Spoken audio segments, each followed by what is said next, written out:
It is 5:43 a.m. in February 1941. Britain wakes to sirens and shattered glass, but in one quiet corner of Buckinghamshire, the explosions happen inside the minds of men and women who never see daylight. A guard unlocks a narrow wooden door marked Hut 6. Inside, the air is thick with cigarette smoke, sweat, and paper dust. Rows of typewriters hammer like machine gun bursts, telephone lines hum. Somewhere a kettle whistles beneath the steady rasp of pencils across cipher tables. This is Bletchley Park, Britain's most secret weapon. Among the rows of tired faces sits Geoffrey Timms, a bespectacled mathematician with chalk dust on his sleeves and the haunted look of someone carrying 10,000 lives in his head. He has no medals, no weapon, only a pencil and the belief that numbers can end a war. Each midnight, German radio operators broadcast streams of coded letters across Europe. Every message is scrambled by the Enigma machine, its 3 rotating rotors producing more than 100 trillion combinations. For the Allies, intercepting those signals is easy. Understanding them is impossible, or so the Germans believe. Timms does not believe in impossible. He believes in patterns. At Cambridge, he lectures on mathematical symmetries, hidden orders inside chaos. When war comes, his students join the Royal Air Force. Timms joins something far stranger. His invitation arrives in a plain envelope stamped on His Majesty's service, containing only a train ticket and a single line. "Bring warm clothes, tell no one." The manor looks like a country club that has lost its mind. Soldiers playing chess with code sheets, professors arguing over teacups, debutantes sorting intercepts by hand. Every door bears a number: Hut 3, Hut 4, Hut 6. Each one a world of secrecy. They place Timms under Gordon Welchman, whose task is to break the German Army and Air Force Enigma traffic. Timms stares at endless strings of nonsense: Q, B, L, T, V, M, Z, R, O, P, G, N, T, F, O. Each group of 5 letters could mean anything: a bombing order, a U-boat report, a weather log. Every morning at 6, the Germans change the Enigma settings, resetting the puzzle entirely. To crack one message means racing the clock before the next reset wipes everything clean. It is like trying to solve a crossword while someone keeps rewriting the clues. Somewhere in occupied France, a German operator keys a message: Angriff heute Nacht, 22 Stunden, attack tonight. By the time it crosses the airwaves, it becomes nothing but electric snow. That is where Timms comes in, listening to the silence between the signals. He spends hours tracing statistical frequencies, muttering strings of numbers under his breath, building probability tables on graph paper smudged with pencil grease. He looks less like a soldier than a monk chasing ghosts. Yet every pattern he finds means lives saved, convoys rerouted, bombers redirected, soldiers forewarned. In this war, mathematics is ammunition. Bletchley Park is not heroic in the way people imagine war to be. There are no cheering crowds, no victory marches, only exhaustion, secrecy, and the quiet weight of consequence. Timms jokes that he has not seen the sun in a week. When he finally steps outside, the countryside seems impossibly calm, swans drifting on the lake, while hundreds of miles away, the world burns.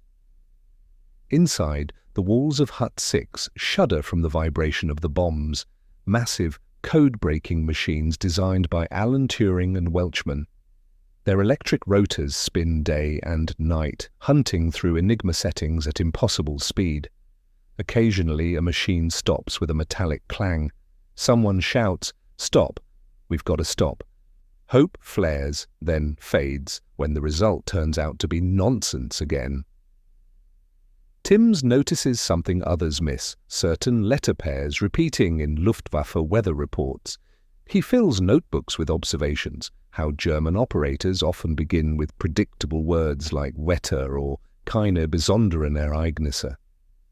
Each repetition is a crack in Enigma's armor. Most people see random letters. Timms sees habits, human errors hidden inside machine perfection. At night, with blackout curtains drawn, the team brews another pot of tea and starts again. Messages pour in from Y stations along the coast, each one more urgent than the last. London has been bombed for 57 consecutive nights. Every line of intercepted code might carry a warning that could save thousands, if only it can be read in time. Somewhere in the noise, Geoffrey Timms believes, lies the rhythm of war itself. He only has to find it. While others fight with bullets, Timms and his comrades fight with logic, ink, and silence.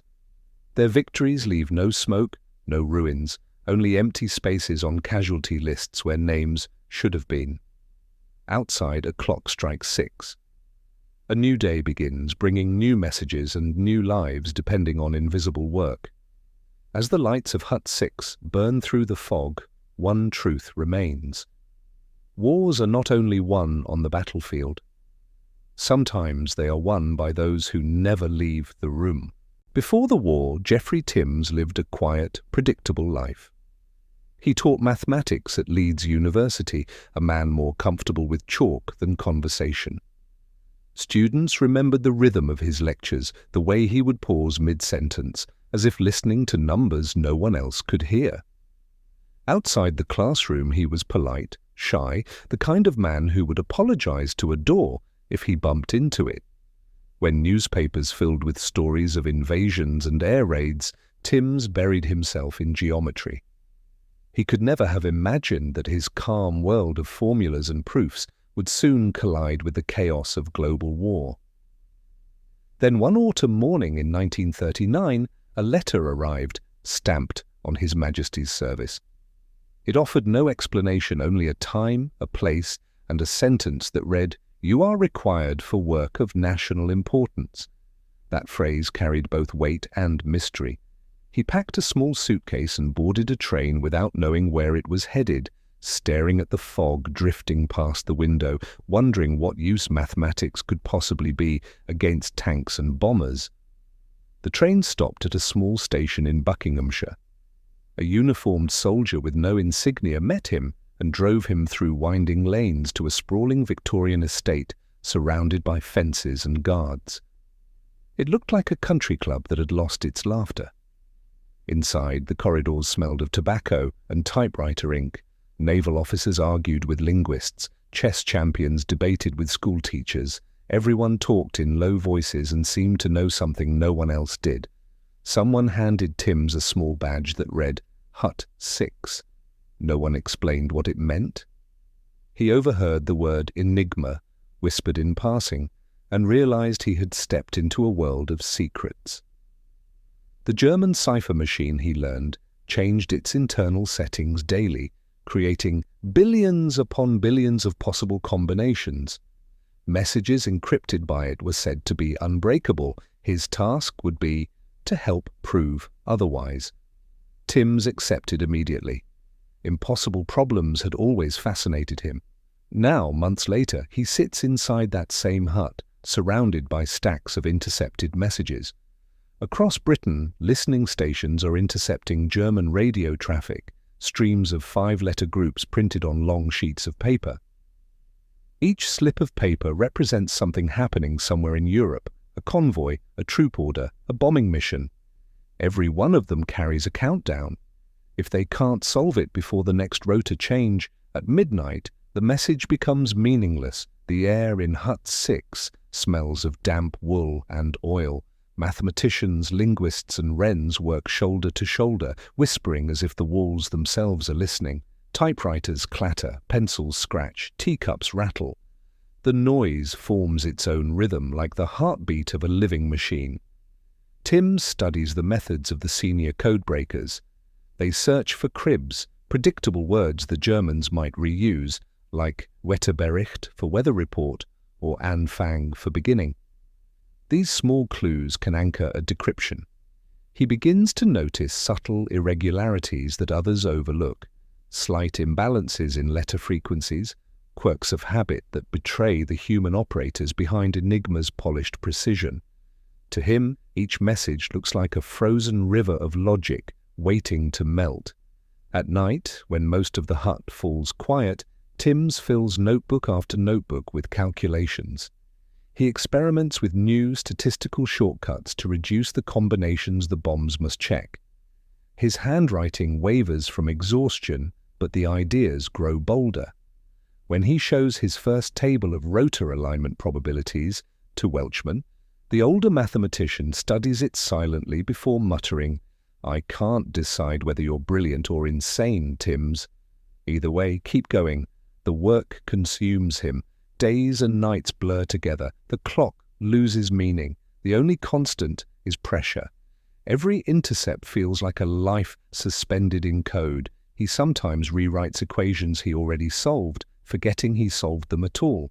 But he keeps pushing forward, driven by the belief that the logic of numbers can outthink the logic of war. Outside Bletchley's fences, Britain burns. The Blitz has turned city skylines into infernos. Inside, the war is measured in ciphertexts. When Hut 6 finally breaks a message, the decrypted lines rush next door to Hut 3 for translation and action. Sometimes those lines reveal a bombing raid planned for the coming night. An alert goes out, squadrons scramble, and somewhere over the channel, pilots intercept the attack. When reports return that a raid has failed or a convoy has arrived safely, no one celebrates. They simply begin the next message. Victories must remain invisible. Timms writes to his sister in Leeds, letters filled with meaningless sentences about research work. He cannot tell her that every equation he solves might be the reason she still wakes up each morning. The secrecy becomes second nature, the silence a habit. By early 1941, Hut 6 manages to break only a handful of messages each day, never enough. The Germans constantly change procedures, adding plugboard settings and code words that make older methods useless. Progress feels like chasing a shadow that shifts whenever they reach for it. Fatigue deepens, hope shrinks. Some of the younger staff cry in frustration, others simply go quiet. One evening, while analyzing a series of Luftwaffe weather reports, Timms spots something strange. The last two letters of each message are not random, they repeat in a subtle rhythm. He checks dozens of intercepts and sees the same pattern. Some German operators, out of laziness or routine, are reusing message endings. It is a tiny flaw, but it's enough. He calls Welchman and a few others over. They crowd around his desk, scanning the numbers. "If we can model this," Welchman says quietly, "we can cut the search space by half." It isn't a breakthrough yet, but it's a foothold, the first sign that Enigma's armor is not perfect after all. Weeks pass, the work grows even more intense. Sleep becomes a rumor. Everyone senses that the Germans are preparing something major. Reconnaissance planes report unusual movements across occupied France. The codebreakers work through Christmas, the blackout curtains drawn tight against the winter wind. The bombs thunder day and night, their rotors spinning like mechanical hearts keeping Britain alive. One stormy night, Timms sits alone at his desk, another stack of intercepts before him. The letters blur, his pencil trembles. He thinks of the pilots flying through darkness, of the ship slipping through black water, of his sister waiting for morning sirens. He whispers to himself, there must be order in this. There always is. He doesn't yet know that the hardest test of his life is about to begin. The Germans are preparing to change everything, their rotors, their procedures, their entire communication network. Within months, the patterns he has worked so hard to uncover will vanish overnight, plunging Hut 6 into total silence once again. For now, though, the lights of Bletchley Park still glow against the frost. The mathematician nobody notices keeps writing, his pencil scratching through the night. In that cold English darkness, Geoffrey Timms believes with unshakable certainty that somewhere within the chaos the numbers will lead him to the truth, and that truth might just save the world. By February 1942, Geoffrey Timms and the other codebreakers at Bletchley Park feel they are finally gaining ground. For months, Hut 6 has been reading German Army and Air Force traffic with growing speed and accuracy. Their methods, statistical analysis, cribs, and the endless mechanical labor of the bombes have turned chaos into patterns. Convoys have been saved. Air raids have been predicted. For the first time since the Blitz began, it feels like mathematics might actually be winning the war. Then one cold morning, everything changes. At 9:17 a.m. on February 1st, an intercept from a Y station in Scarborough arrives at Bletchley. It looks normal. Groups of 5 letters, German call signs, the usual formatting. But when the first analysts feed it through their test settings, the machines fall silent. None of the previous rotor orders produce anything but nonsense. Welchman frowns, tries again, and nothing makes sense. Within an hour, dozens of intercepts pour in, each one equally indecipherable. The Enigma, their old enemy, has changed its face. Timms senses it before anyone says it aloud. The Germans have altered the machine. A new model has been introduced across the Wehrmacht, the M4 Enigma, equipped with a 4th rotor. The U-boats in the Atlantic have been using it for months, but now, for the first time, the German Army adopts it too. The extra rotor multiplies the possible settings by a factor of 26. The old bomb calculations no longer work. Their elegant equations, their weeks of painstaking deduction, all of it is useless overnight. Within hours, Bletchley Park grinds to a halt. Messages still pour in from the Y stations, but none can be read. Welchman gathers his senior staff, his voice low. "We've lost them," he says, "completely." For the first time in the war, Hut 6 cannot read a single line of the enemy's orders. Timms watches the printouts pile up, endless streams of gibberish. The atmosphere inside the hut changes.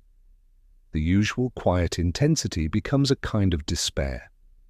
The women operating the bombs stare at the motionless drums, waiting for orders that never come. Mathematicians pace the floor, muttering equations that no longer apply. The enemy hasn't gone silent, they've simply become invisible.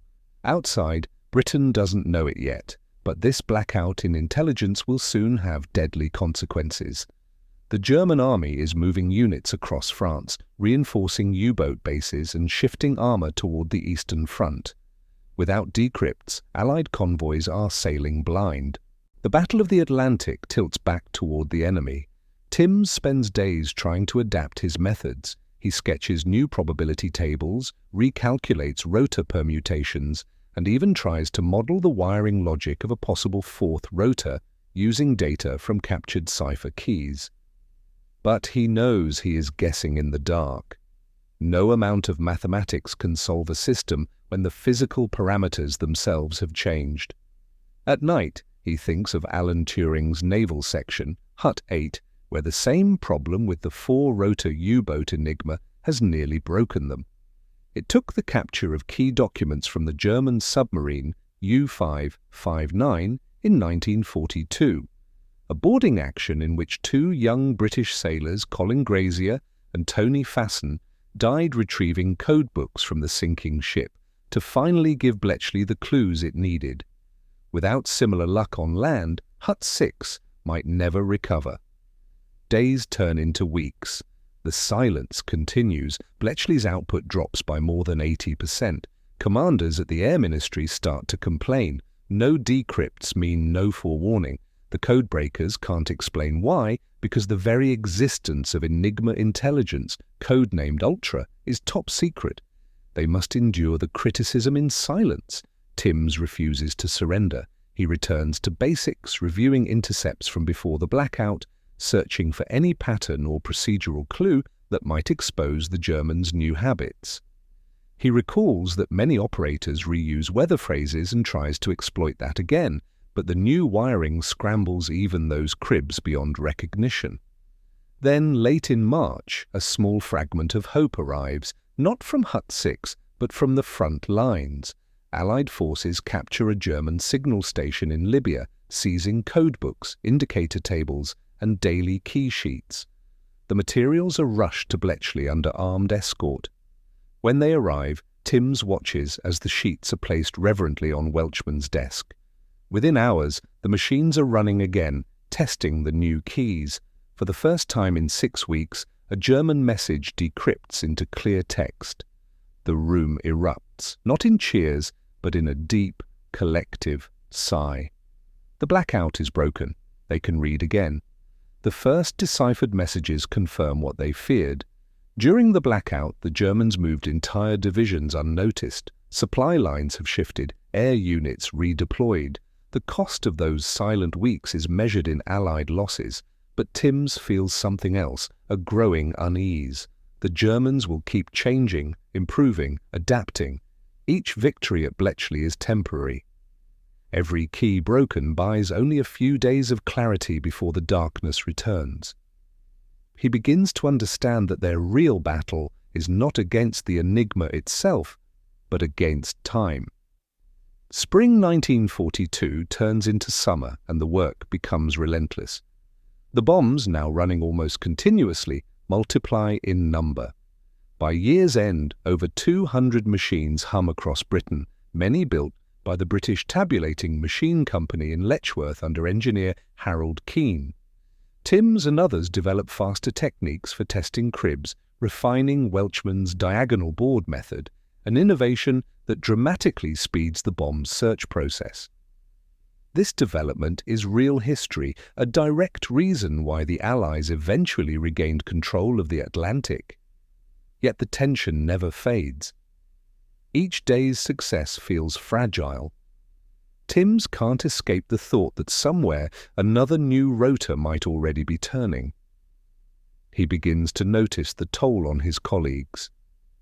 The women of the Wrens' service, many barely out of school, work 12-hour shifts, their fingers raw from threading paper through the bombs.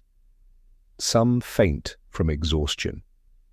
The mathematicians, too, are fraying. They joke less, smoke more, and stare too long at their papers. The war of the mind is proving just as brutal as the one fought with guns. Timms himself starts losing sleep. He dreams in ciphers, endless cascades of letters rearranging themselves faster than he can read. Sometimes he wakes convinced he's found a new pattern, only to watch it vanish by morning. Still he persists. Bletchley's codebreakers have a motto, unofficial but shared by all: the only failure is to stop trying. As summer deepens, they face new challenges. The Germans strengthen the Luftwaffe's communication security, introducing depthless keys and tightening radio discipline. Errors, the lifeblood of codebreakers, become rarer. For the first time, Bletchley must rely not just on human operators but on machines built to think faster than any man could. Timms assists in trials for an improved electromechanical analyzer, an idea later leading to Colossus, the first programmable electronic computer designed by engineer Tommy Flowers at the Post Office Research Station.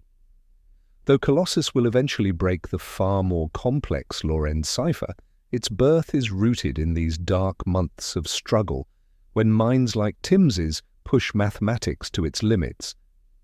By autumn, Hut 6 is functioning again, but everyone knows they've been lucky. They can't depend on stolen codebooks forever. Welchman calls a meeting, reminding them that innovation, not luck, must win the war. The enemy improves daily, he says. So must we. That night, as the others drift away, Timms lingers at his desk, surrounded by papers and half-drained teacups. He looks at the fresh intercepts coming in from the Y stations, strings of letters no different from the millions before.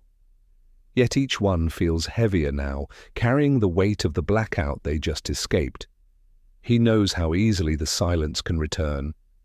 He flips open his notebook and writes a single line at the top: "Find the rhythm before it disappears." He means it literally, mathematically, but it also feels like something more. The rhythm is what keeps them human. The repetition of effort, the routine of hope, the persistence against despair. He writes late into the night, tracing patterns that might not even exist, driven by the same quiet conviction that has guided him since he first walked through the door of Hut 6. Somewhere, order hides inside the chaos. Outside, the blackout curtains ripple with the wind. The estate is quiet except for the steady thrum of the machines. Another day's battle is ending, another will begin in hours. The war of numbers goes on, unseen by the world yet shaping its fate. For Geoffrey Timms and the others, the day the messages went dark is burned into memory. It is the moment they learned that their enemy isn't only the German cipher, it is the darkness itself. And for the rest of the war, every solved message, every cracked key, will be a small act of defiance against that darkness. By the end of 1942, the war has entered a new rhythm, a faster, crueler one. The Allies begin to claw back ground in North Africa. In the Atlantic, convoys fight their way through wolf packs of U-boats. And in the hidden rooms of Bletchley Park, Geoffrey Timms works longer hours than ever, driven by an obsession he cannot name. He used to joke that mathematics was his weapon. Now it feels more like his oxygen. Each morning, before the winter sun touches the frozen lawns, he is already in Hut 6. Rows of desks overflow with intercepts, thin paper strips covered in strings of 5-letter code groups. The air smells of machine oil and cigarette smoke. Somewhere, a Wren operator yawns as another bombe begins its mechanical prayer, rotors spinning, searching, hoping for a stop. But the confidence they once felt has begun to wane again. The Germans have grown wiser. After the February blackout and the shock of their own vulnerabilities, the Wehrmacht tightens its security procedures. Operators are warned never to repeat message keys. Discipline increases. Each small human flaw that once betrayed them is slowly erased. Timms feels the change in his bones. The messages look colder, cleaner, more disciplined, like an enemy that has learned to hold its breath. He knows that mathematics alone won't be enough this time. The patterns are vanishing. A year earlier, Gordon Welchman had introduced his diagonal board, a brilliant improvement to Turing's bombe that allowed simultaneous testing of rotor alignments by cross-referencing letter pairings. It had cut solving time from days to hours, but even the diagonal board cannot find patterns that no longer exist. Timms begins to chase a different idea, that beneath the letters, beneath the mechanics of Enigma, there are deeper rhythms, statistical ghosts left by human hands. He calls them fingerprints. Every operator, no matter how well trained, leaves tiny traces, preferences for certain letters, the way they handle indicator settings, the speed at which they key the message. These traces, he believes, might be measurable. At first, his colleagues dismiss it as fanciful. "You're trying to read the man through the machine," one says. "This isn't psychology, it's cryptography." But Timms keeps at it. He starts collecting data from hundreds of intercepts, not to break them directly, but to profile their senders. By comparing slight variations in letter distribution, timing, and call signs, he begins to identify repeat operators, people who sit at German radio posts night after night, believing themselves invisible. He doesn't know their names, only their habits. One operator always ends messages 3 seconds slower than average. Another consistently begins transmissions with slightly longer pauses after the preamble. These are ghosts to him, unseen adversaries he knows only through the rhythm of their signals. In late 1942, he brings the data to Welchman. If we can identify individual operators, Timms argues, we can track where they are. We can map movement without reading a single word. Welchman studies the tables in silence. "You may be onto something," he finally says. "It's not code-breaking, it's traffic analysis." But it might just work. Traffic analysis had existed since the Great War, studying communication patterns rather than contents, but never with this precision. Timms's mathematical instincts turn it from art into science.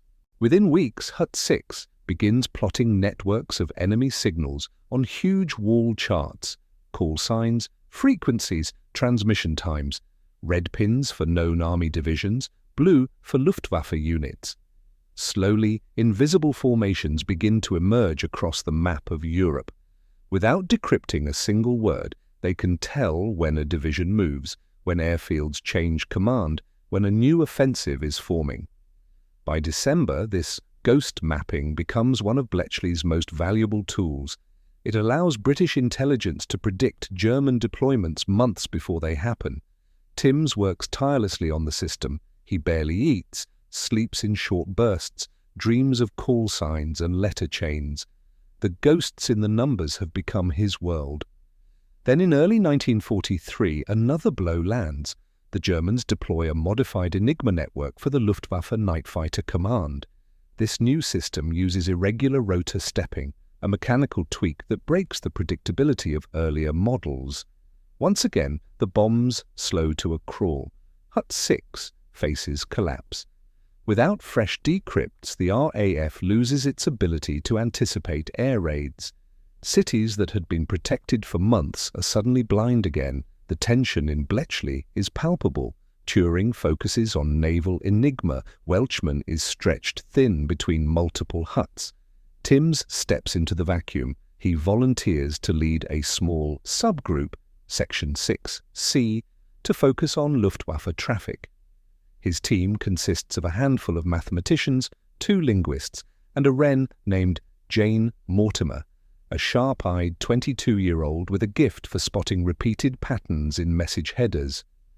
Together they dive into the darkness. For weeks they stare at cipher traffic, hundreds of pages of apparent nonsense. Timms grows obsessed with the possibility that somewhere in the night fighter system, some operator is making the same kind of tiny, human errors he once spotted in weather reports. Then one night, Jane notices something. The prefix Flugzeugleich, aircraft position, appears in several partially decrypted fragments. Each time, it's paired with a unique group of letters that doesn't change even when the rest of the message does. Timms feels the spark. It's a fixed phrase, he says. They're reusing part of the message key. That discovery, tiny, almost accidental, becomes their new foothold. Using it, they rebuild partial rotor settings and feed them into the bombs. Hours later, one of the machines stops with a metallic click. The letters spill out. The text resolves into German, an Alle Nachtjäger. To all night fighters. They've done it. The new Enigma variant has cracked open.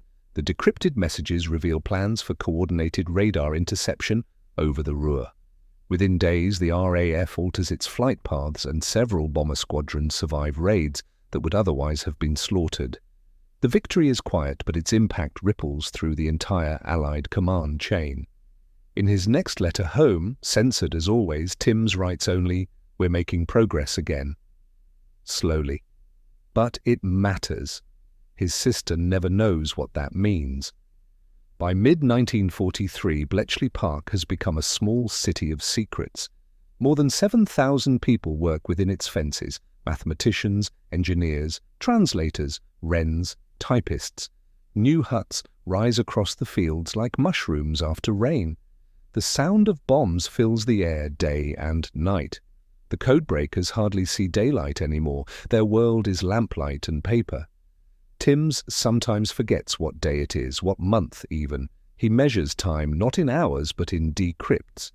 Visitors from Whitehall arrive occasionally, uniformed officers from the Admiralty or Air Ministry asking for results. They never stay long. Few understand what happens here.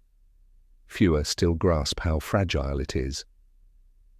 One morning, Welchman gathers the senior staff.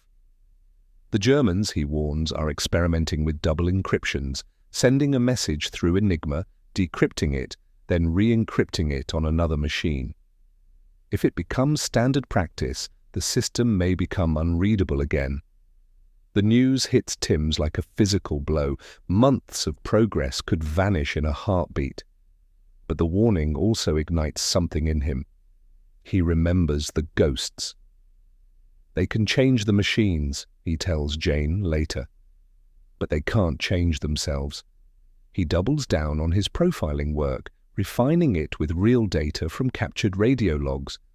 By plotting changes in operator habits over time, he can now infer which units receive new machines or updated training. In May 1943, his charts predict a major German shift toward the northern French coast, weeks before reconnaissance planes confirm new fortifications being built there. That analysis becomes one of the earliest clues of what Allied planners will later call the Atlantic Wall. The strain, however, begins to show. Timms develops a nervous twitch in his left hand. He forgets to eat, to sleep. Jane forces him to rest for a few hours each night, threatening to report him otherwise. He laughs, but obeys. The war of the mind is wearing him down. Around this time, Alan Turing visits Hut 6. He and Timms share tea in silence. Both men are exhausted, their eyes red from lack of sleep. Turing listens as Timms explains his theory of operator fingerprints. After a long pause, Turing nods slowly. "You're right," he says. "Information is not only in the message. It's in the messenger." That quiet acknowledgement fuels Timms for weeks. By autumn 1943, the tide of war begins to shift decisively. The Allies gain the upper hand in the Atlantic, Axis forces retreat in Italy. Bletchley's output, codenamed Ultra, now flows daily to Allied headquarters, shaping every campaign. Each decrypted message feeds into a vast intelligence mosaic that helps shorten the war. Yet for all the victories, Timms cannot shake the memory of the blackout months, the time when the numbers went silent. He still fears it could happen again. He begins documenting everything, every method, every statistical trick, every anomaly, into a massive notebook he calls the Ghost Index. It is a record not just of techniques but of human behaviors, how operators adapt under pressure, how they hide, how they slip. He intends it as insurance for whoever must fight the next invisible war. When he finally finishes, the book is thicker than any codebook he has ever seen. He hands it to Welchman without ceremony. "In case we go dark again," he says. Welchman places it in a locked cabinet and replies simply, "Let's hope we don't." As the year ends, Timms walks alone through the misty gardens of Bletchley Park. The air smells of frost and diesel. From the huts behind him comes the ceaseless heartbeat of machines. He knows that few will ever learn what happened here, or what it cost. For every battle fought with bombs and bullets, there is another waged in silence, in pencil marks and logic charts. The men and women of Hut 6 have no medals, no public glory. Their victories remain locked behind official secrets for decades. But Timms doesn't care. For him, the ghosts in the numbers are enough, the proof that even in humanity's darkest hour, reason can still find light in the chaos. He returns to his desk, takes up his pencil, and begins again. The war is not yet over. The next message is already on its way through the ether, invisible and waiting. And somewhere in that tangle of letters, Geoffrey Timms knows, another ghost is hiding, another pattern whispering its secret to those patient enough to listen. The war ends not with a single cheer, but with a strange collective exhale. It is May 1945. Berlin has fallen. The radio crackles with Churchill's voice announcing victory in Europe. In cities across Britain, crowds flood the streets, waving flags, singing, embracing strangers. But at Bletchley Park, the mood is different. There are no parades here, no champagne. The codebreakers stand in silence, listening to the announcement through the static, unsure what to do with themselves. For 6 years they have lived in secrecy, surrounded by noise and numbers, bound to a purpose so absolute that they cannot imagine life without it. Now that purpose is gone, Geoffrey Timms stands outside Hut 6 as the evening light fades. The once bustling compound feels strangely still. The familiar smell of oil and damp paper lingers in the air. The bombs have stopped. Their clattering rhythm, the constant heartbeat of war, has gone silent. For the first time since he arrived, he can hear birdsong over the sound of the wind. He should feel relief. Instead, he feels hollow. Timms has spent the last 3 years breaking the German Army and Air Force Enigma, tracing invisible battles across Europe through letters and frequencies. He has watched messages of victory and death pass through his hands, each one reduced to numbers, probabilities, and logic tables. He knows what it means to win a war that no one can see. Now he wonders who he is without it. After victory, the orders come quickly. Every notebook, every cipher sheet, every scrap of paper bearing classified work is to be gathered and burned. The bonfire in Bletchley's courtyard blazes for days. Pages of formulas, intercepted signals, and decrypted reports flutter through the smoke before turning to ash. The staff are told never to speak of what they did here. The Official Secrets Act leaves no room for pride or reminiscence. Their service, though vital, must remain invisible. Timms watches as his own notes, the Ghost Index, are consigned to the fire. He stands a moment longer than the others, watching the ink curl and vanish. Years of sleepless nights, of breakthroughs and despair, disappear into orange light. The heat warms his face. The heat warms his face, but he feels cold inside. He knows why it must be done. The intelligence war does not end with the armistice. New adversaries are already forming, new codes being written. The techniques born in Hut 6 will live on in secret rooms under new names, but for the men and women who created them, silence is the only recognition they will receive. After the fire dies, Timms packs his few belongings, a notebook, a slide rule, a photograph of his sister, and leaves Bletchley Park for the last time. The manor house fades behind him, just another shadow on the road home. In the months that follow, life feels unreal. He returns to academia, resuming his post at Leeds University. His lectures are quiet, precise, and strangely subdued. Students notice that he hesitates whenever someone mentions probability or pattern recognition, as if the words carry too much memory. When asked what he did during the war, he gives the same vague answer every time. Administrative work. Nothing exciting, but the war has changed him in ways he cannot hide. He keeps odd hours, works late into the night, and fills chalkboards with equations that spiral into abstractions no one can follow. Some of his colleagues think he is distracted. Others think he is haunted. He corresponds occasionally with old friends from Bletchley, those few whose names he dares to write. The letters are carefully worded, coded in their own way. They never mention the work directly, but the shared silences between sentences say everything. They all carry the same weight, the burden of knowing what they cannot tell. In 1946, a letter from the War Office arrives on his desk. It is not a medal, not even a formal commendation, just a short note of thanks for valuable contributions to the war effort. He folds it neatly and places it in a drawer. Recognition, he realizes, is not the point.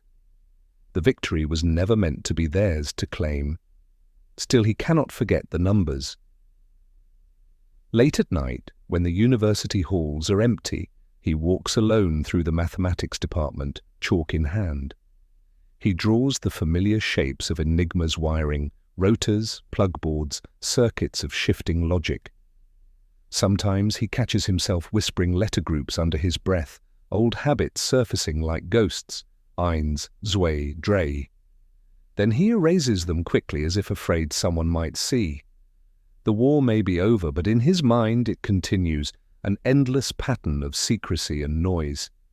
Years pass, Britain rebuilds. In 1952, Alan Turing is tried under British law for gross indecency. Timms reads the news in silence, stunned. The man who helped save Britain is now being destroyed by it. He considers writing to him, but never does. When Turing dies 2 years later, Timms keeps the newspaper clipping folded in his notebook for the rest of his life. Meanwhile, the world changes around him. New wars begin in the shadows, new ciphers emerge, and somewhere deep within the government, the techniques he and his colleagues pioneered evolve into something far larger, the foundation of modern cryptography and computing. Bletchley Park itself falls quiet, its huts abandoned and overgrown. For decades, its name is absent from public memory. The people who worked there disappear into ordinary lives: teachers, engineers, clerks, housewives. They hold their silence like veterans of a battle no one else remembers. Timms retires from teaching in the late 1960s. He is older, slower, but his mind remains sharp. He spends his evenings walking along the river wharf, feeding the swans, watching the currents move with the same silent order that once defined his life. Sometimes he stops, closes his eyes and listens. The wind, the water, the faint hum of a passing aircraft, it all blends into a rhythm he recognizes. The same rhythm he once found inside chaos. When friends visit, he speaks little of the war. Only once, to a former student, does he hint at it. There are patterns, he says quietly, in everything. Even in the worst of times, the trick is to find them before they disappear. The student nods, not understanding, and Timms smiles. He doesn't expect anyone to. It isn't until 1974 that the first real hints of Bletchley's work become public. A former officer, F.W. Winterbotham, publishes the ultra-secret, revealing for the first time that the Allies had broken the German Enigma. The world is astonished. Newspapers call it the greatest secret of the war. The work of Turing, Welchman, and others finally receives its due. But Geoffrey Timms's name is not among them. His contributions, statistical analysis, operator profiling, and the Ghost Index remain buried in archives classified beyond reach. He reads the book quietly, then places it on a shelf. The truth, he thinks, does not need his signature. In time, historians piece together the story of Bletchley Park, how the quiet minds in the huts shortened the war by years, saving millions of lives. They speak of the codebreakers' brilliance, their sacrifice, their anonymity.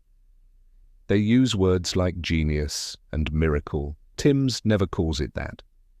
To him, it was simply duty. In his later years, he spends his mornings in a small study lined with books. On his desk sits a battered slide rule, a magnifying glass, and an old fountain pen. Some days he still works on equations, abstract problems of probability and order, far removed from war but born of the same instinct, the need to understand the unseen. When visitors ask about his past, he smiles and deflects. "I did my bit," he says. Only once does he reveal a trace of emotion. "We fought a war," he murmurs, "where the dead were numbers and the victories were silence. But sometimes," he adds softly, "silence can be the loudest victory of all."